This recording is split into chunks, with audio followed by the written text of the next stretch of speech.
जय हिंद दोस्तों, मैं हूं आपके साथ रवीश कुमार। क्या अब अमित शाह इस्तीफा देंगे? क्योंकि आज ऐसी खबर निकलकर सामने आई है कि जिसने पूरे देश को सोचने पर मजबूर कर दिया। दरअसल बीते एक महीने से देश जिन आतंकियों को खोज रहा था वो असल में मौजूद ही नहीं थे। क्या हमारी जांच एजेंसियां जिन चेहरों की तलाश में थीं वो चेहरे असली नहीं थे क्या? जिन तस्वीरों को टीवी चैनलों और अखबारों में देश को दिखाया गया वो तस्वीरें किसी और की थीं और असली हमलावर कोई और निकले? यह सवाल अब किसी अफवाह का हिस्सा नहीं है। यह सवाल अब सरकारी दस्तावेजों की तहों से उठ रहा है, उन सुर्खियों से निकल रहा है जो देश की सबसे बड़ी जांच एजेंसियों ने खुद तैयार की हैं। सरकार ने हमसे कहा कि हमला हुआ है, हमले में शामिल आतंकियों की पहचान हो चुकी है, उनके स्केच तैयार किए जा चुके हैं और देश जल्द ही उन्हें पकड़ लेगा। लोगों ने राहत की सांस ली, सोचा कि चलो सरकार ने तेजी दिखाई, मगर हकीकत कुछ और ही निकली। और जब हमला हुआ तो सरकार ने कहा कि इस हमले में शामिल 3 आतंकियों के स्केच तैयार हो चुके हैं। इनके नाम थे हाशिम मूसा, अली उर्फ तलहा और आलिद हुसैन। इनके स्केच जारी किए गए, मीडिया में प्रचार हुआ, प्रेस कॉन्फ्रेंस की गई। और मगर अब जो जानकारी सामने आई है वो चौंकाने वाली है। जांच एजेंसियों की रिपोर्ट में कहा गया है कि ये स्केच गलत थे। इन चेहरों का उस हमले से कोई संबंध नहीं था। मतलब साफ है, स्केच फर्जी थे और जिनकी तलाश की जा रही थी वो असली हमलावर थे ही नहीं। अब आप खुद सोचिए कि जब जांच की बुनियाद ही गलत हो तो नतीजा क्या निकलेगा। अब सवाल उठता है कि इतनी बड़ी चूक कैसे हुई? क्या यह हमारी सुरक्षा एजेंसियों की विफलता है? क्या यह जल्दबाजी में उठाया गया कदम था? क्या यह सिर्फ मीडिया में कार्रवाई दिखाने की कोशिश थी या फिर यह सब एक सुनियोजित हेडलाइन मैनेजमेंट का हिस्सा था जिसमें असलियत से ज्यादा जरूरी था कि खबर में सरकार की तत्परता दिखाई दे? यह स्केच कैसे बने, यह सवाल भी जरूरी है, क्योंकि यह सिर्फ एक स्केच नहीं था। यह उन 3 लोगों के चेहरे थे जिन्हें देश ने टेररिस्ट समझा, जिन्हें मीडिया ने आरोपी बना दिया और जिन्हें पकड़ने के लिए करोड़ों रुपए के संसाधन लगाए गए। अब आइए जानते हैं कि असली हमलावरों की पहचान कैसे हुई।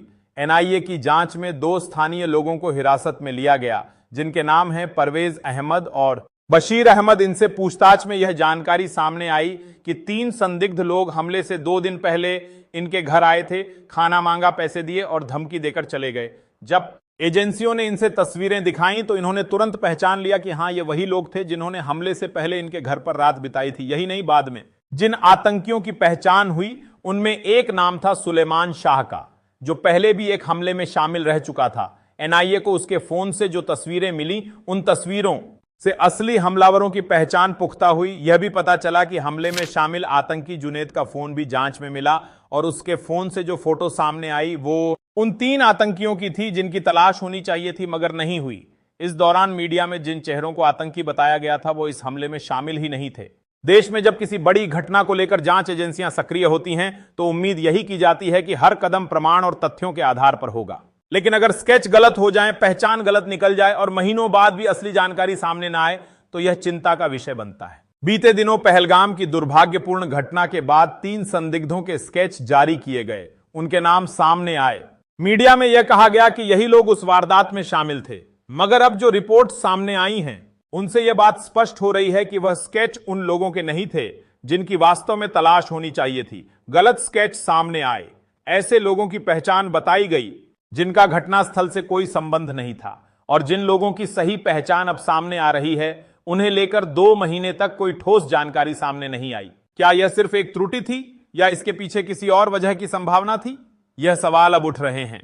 इस पूरी स्थिति को और गंभीर बना देता है वह इंटरव्यू जिसमें विदेश मंत्रालय के उच्च पद पर बैठे एक व्यक्ति ने सार्वजनिक रूप से कहा था कि घटना में शामिल लोगों की पहचान पूरी तरह हो चुकी है। अब जब स्केच गलत निकले तो सवाल यह है कि उस वक्त उन्हें जानकारी किसने दी?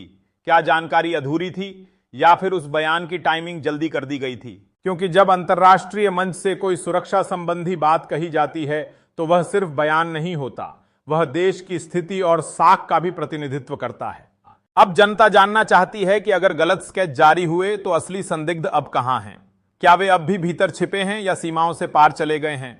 और यदि 2 महीने के बाद भी किसी तरह का ठोस सुराग नहीं मिला है तो यह भरोसा कैसे कायम रहे कि सुरक्षा व्यवस्था सतर्क है? ऐसे में यह भी जरूरी है कि हम यह याद रखें कि सुरक्षा से जुड़ी इस तरह की चूक कोई पहली बार नहीं हुई। बीते वर्षों में कई घटनाएं हुई हैं जिनमें सुरक्षा इंतजामों पर सवाल खड़े हुए, और अगर इन सवालों को केवल राजनीतिक बहस बनाकर छोड़ दिया जाए तो उनका हल नहीं निकलता। इस बार का अंतर सिर्फ इतना है कि इस जांच की नींव ही सवालों के घेरे में है, क्योंकि जो तस्वीरें वायरल हुई, जो नाम सामने आए, वो अब सरकारी जांच के अनुसार गलत साबित हो रहे हैं और यही वजह है कि जनता जानना चाहती है स्केच बने कैसे, किस आधार पर जारी हुए और किस स्तर पर उनकी पुष्टि हुई। साथ ही यह भी पूछा जा रहा है कि अगर यह चूक थी तो उसकी जवाबदेही कौन तय करेगा। 2 महीने बीत चुके हैं, कोई आधिकारिक बयान नहीं आया, कोई प्रेस कॉन्फ्रेंस नहीं हुई, जिम्मेदार अधिकारियों की ओर से अब तक कोई सार्वजनिक जानकारी साझा नहीं की गई। लेकिन मीडिया इस विषय को प्राथमिकता नहीं दे रही है।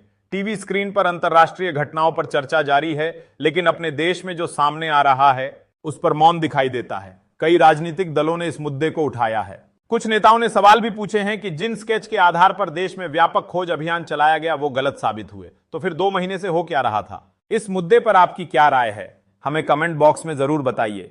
चैनल को सब्सक्राइब करें और इस वीडियो को अधिक से अधिक लोगों तक पहुंचाइए।